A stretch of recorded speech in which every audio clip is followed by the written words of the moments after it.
Hello, everybody. This is Richard Stachey from Tinker to Tales, And me. and today we are doing another Shining video.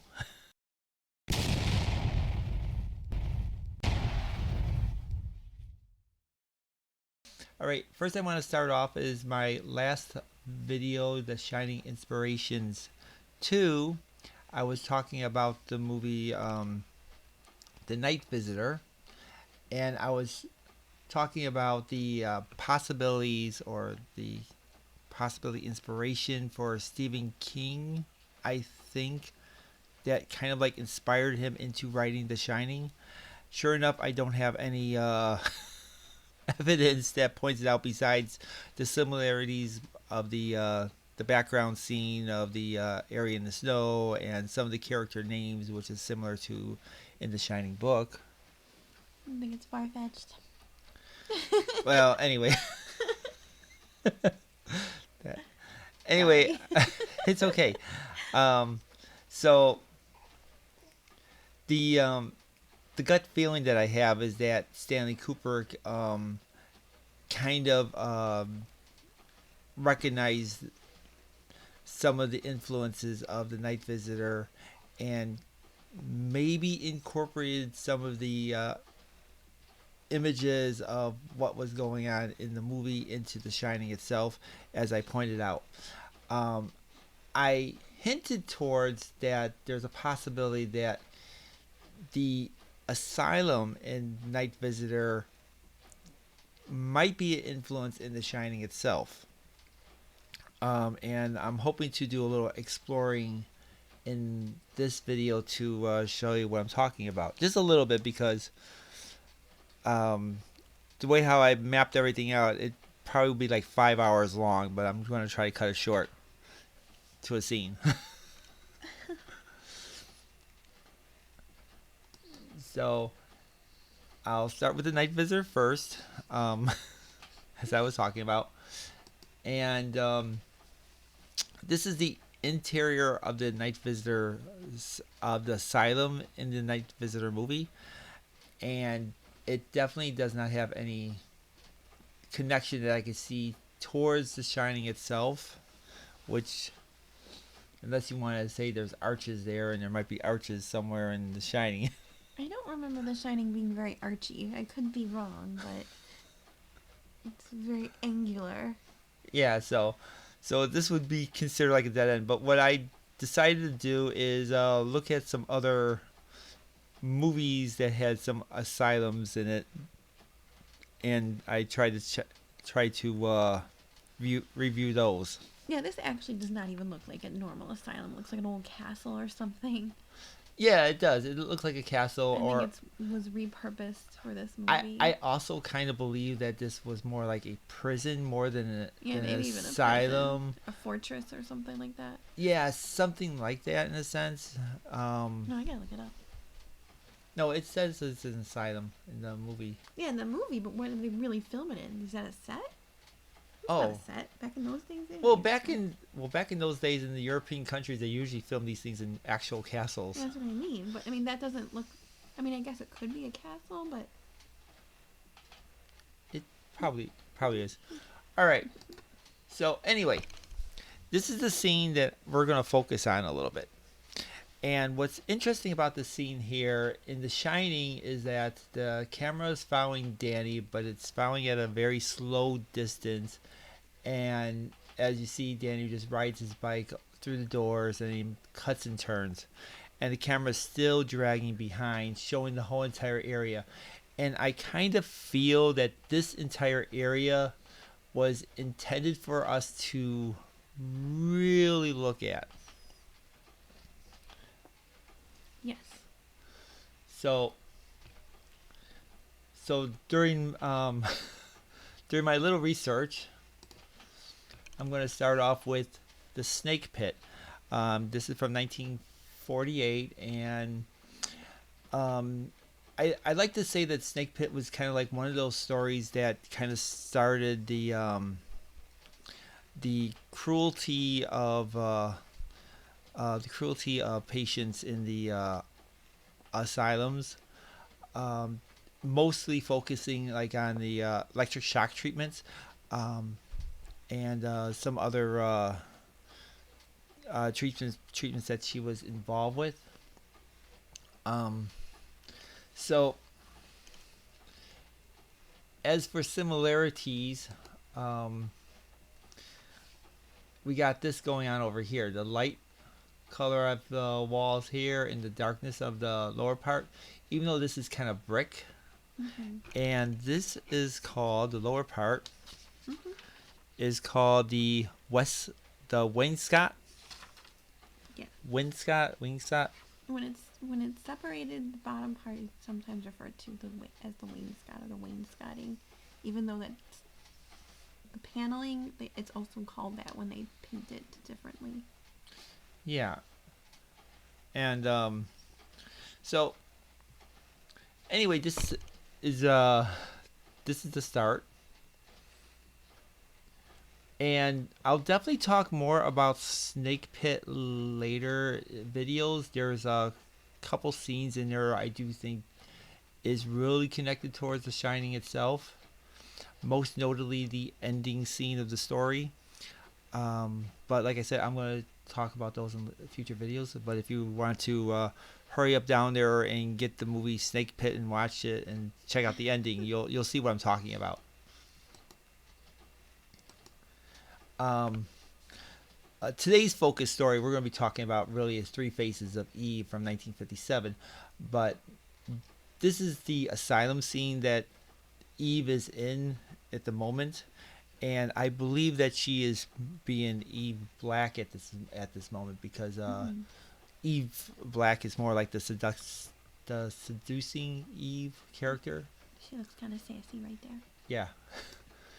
And once again, the similarities is that you got the lighter colored walls on the top part, and although this is not relatively light, I do think that the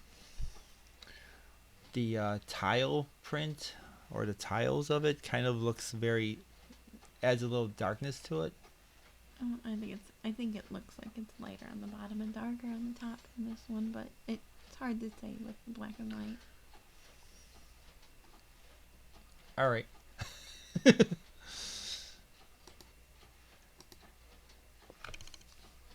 Next movie is Caretakers. Um, I do think there's a lot of other similarities in Caretakers with The Shining too. Um, I know my wife Disagrees. disagrees. In this scene, also takes place in an asylum. Um, and definitely I will talk more about Caretakers in a future video. Um, as you can see, it's basically divided. There's a top portion, a lower portion. Lower portion, the wainscot is a little bit darker, but there's like this border over here.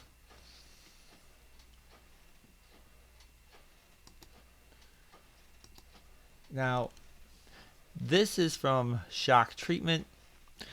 Um, Another story that takes place in an asylum.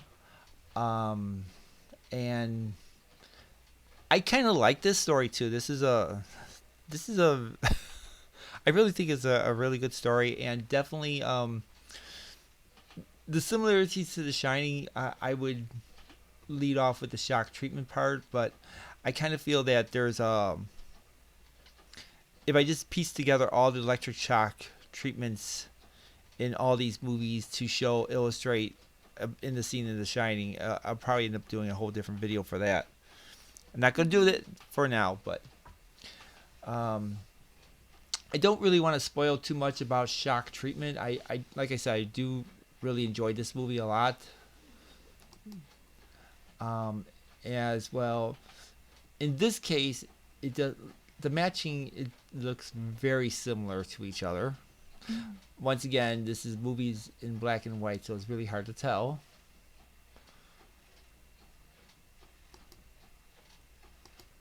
And then this is One Flew Over the Cuckoo's Nest, also takes place in an asylum.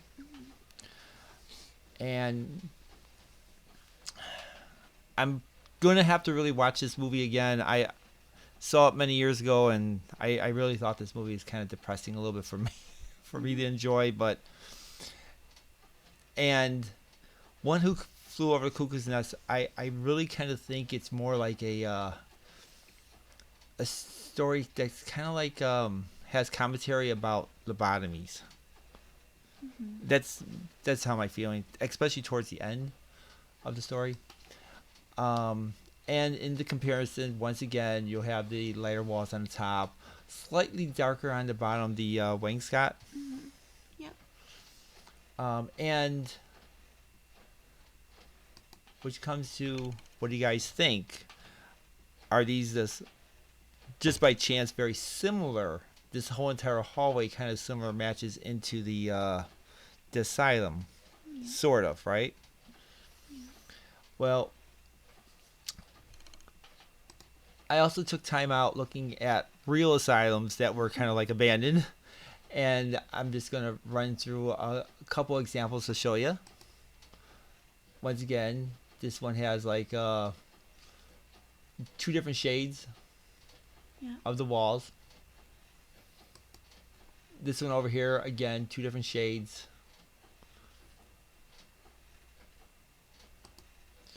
Again, two different shades. Well, actually, three if you want to count the ceiling as a different color. Mm-hmm.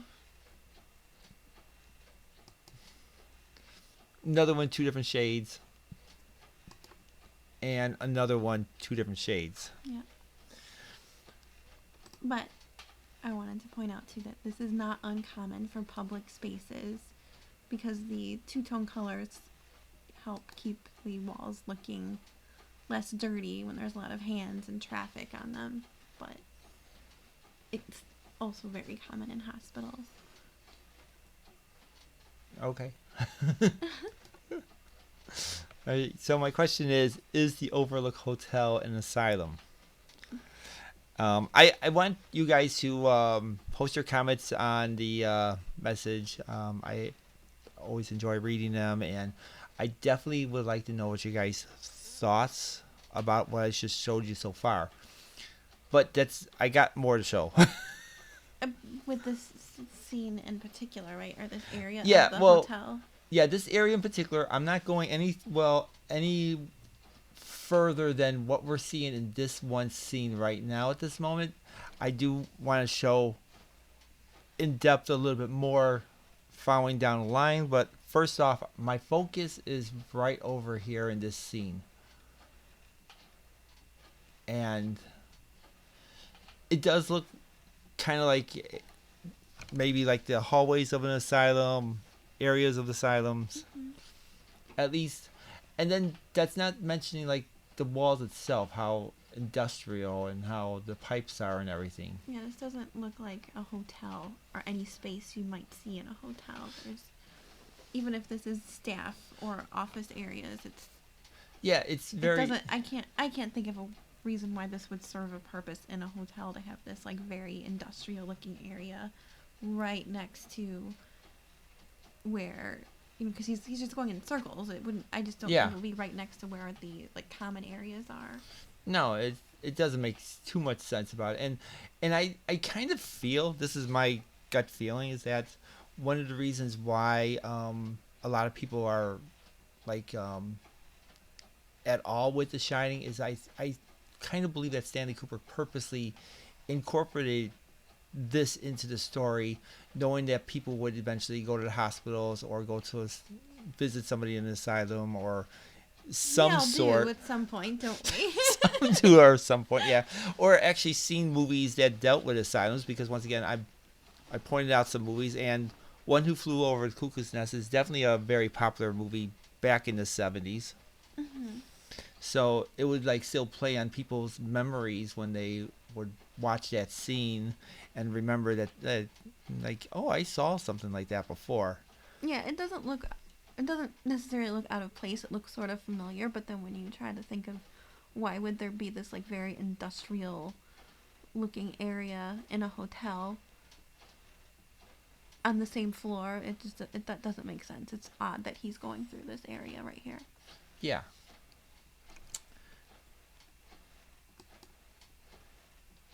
All right, this is an article that my wife found Mm-hmm. by Josephine ensign.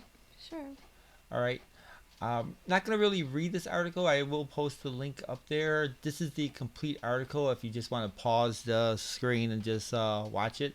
And I kind of threw in a squatch. This is Squatch. It's a squatch. a squatch. A swatch. A swatch.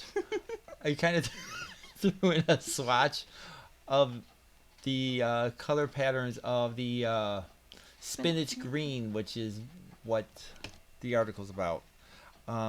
In a brief, do you want to explain in a brief what the article's about? Yeah, it's about like why certain colors are chosen in hospitals, mostly going into like the psychology of different colors and how some are calming but it did reference the green pattern and specifically the spinach green and the two-tone that we see in that scene in The Shining and some of the other asylum areas.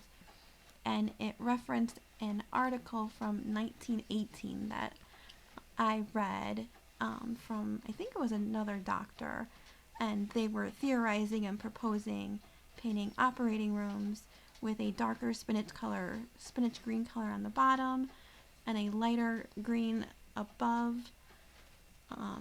to help the doctors when they're operating to offset the color of the blood that they'll be looking at when they're doing their operation. And when they look up, if the wall is white, it was a strain on their eyes. So they chose the complementary color of green because it was softer for them to look up at when they're like grabbing a tool or working with others during the operation. And the lighter color on the top allowed for more light to come in, and the reflection helped illuminate the room better. It was in this article. It was just a theory, and that was being put into practice at this time. So it was new, but it was just interesting that it was painted this color purposely to offset the bloody messes that would be in front of them in the operating rooms. And we're just wondering if maybe that just sort of traveled into the hallways and other areas of the hospitals. Yeah, and that's the other thing. Most of the hospitals are somehow connected towards an asylums and stuff. Yeah, there's usually a mental ward of a hospital. Not all mental patients are in a asylum dedicated to just the mental conditions.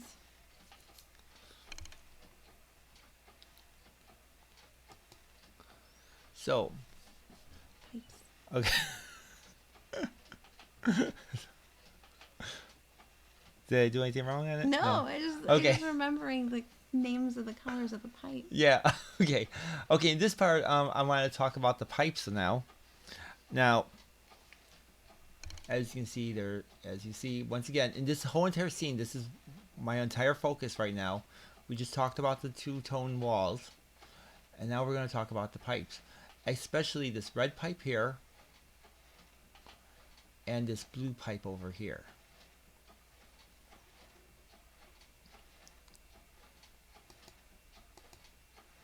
All right. Now the red pipe is a fire sprinkler pipe. Supposedly. Yeah, and sure enough, yes. The whole entire area is basically a set. We all know that. But I also believe that Stanley Cooper tried to make sure that it was as realistic as possible when they were putting it together. Sure enough, yes, this red pipe is not really a functioning fire sprinkler pipe, but it's supposed to represent one. So as we look at it, so it just think of it as like, okay, this would be like a regular red fire sprinkler. And then we got these blue pipes here. Now, what are these blue pipes? So I end up doing some digging, and I found a standard pipe colors, and this is from the 1930s. I believe it's 35. I'm at a distance to look at it right now. And it talks about all the colors right there, as well as the uses. The colors. And as you can see, the red one, which is fire, and it's also Chinese red. It is kind of funny, but and the blue one is air, which is French blue. Hmm. Now, what is compressed air doing in a hotel? I thought it would be there so they can like send up those like messages that you see sometimes in those olden places, but I didn't actually see them do that, so I have No, they didn't got have. no I don't reason think for that. they. Yeah, it could have been, but it's. I don't think that is. They do that in hospitals too, though. Yeah, and this is once I identified that these were blue pipes, and I just figured out that they were kind of like compressed air pipes. This is what made me really think like there's something else really going on in this entire scene here. Once again, please note that Danny is riding his tricycle. He's riding down the hallway, and he makes a turn. The camera is following, lagging behind him, and they're really looking at the scene. So I really believe that we're supposed to really notice that, hey, there's blue pipes in this hallway. Oh, I think we're supposed to notice that this is a very different part of the hotel. Yeah, but I really think it's there for us to know, hey, there's blue pipes in this hall. Sure. At least that's my gut feeling is it's like there's blue pipes there. What are the blue pipes? So there's two possibilities here. Now I know that Miss M's been working very hard doing the connection with the Manhattan Project. So the blue pipes quite possibly could also work with her the connections that she's working with too. So I'll read them. I'll read them off both. The compressed air is used widely in industrial applications, including the construction jobs, mechanical repair jobs, road maintenance, factory manufacturing, factory manufacture, production lines, and many industrial processes. Now, sure enough, the Manhattan Project was not relatively a factory, but I kind of believe that I don't see any reason why they would not use compressed air in that lab. Sure. um, Also, hospitals, all shapes and sizes, use compressed air for their daily functions, including primary patient care, operations, and general hospital maintenance. In a hospital setting, compressed air is likely to be used for respiratory assistance like ventilators and incubators. Um, and then once again, when referring to hospitals, I all shapes and sizes kind of also leans towards asylums too. And there is some medical procedures that do happen in asylums,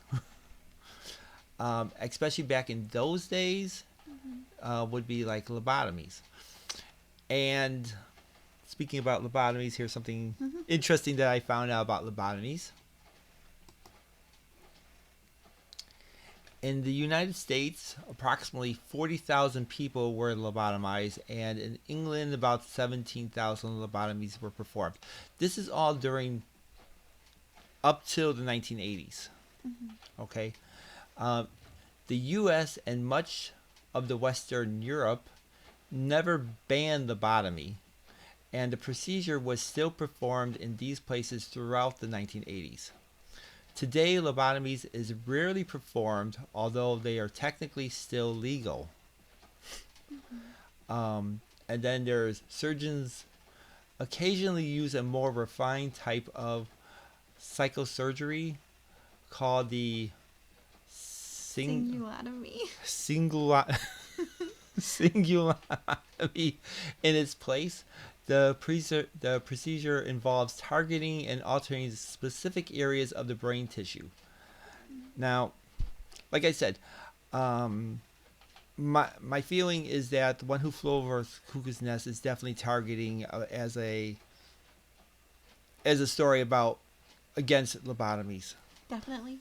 I feel definitely, as well as definitely against electric shock therapy, because a lot of the if you actually sit down and watch every movie that I just posted up here that was in the list of in the list that I showed you, you'll see that electric shock therapy is kind of like showing like a little bit of a torture device more than a. Yeah, it's not shown in a very good light. No, it's not, and especially in shock treatment, the female doctor definitely used it as a torture device. All right, everybody. I just want to point out that I'm having lots of fun here doing these videos.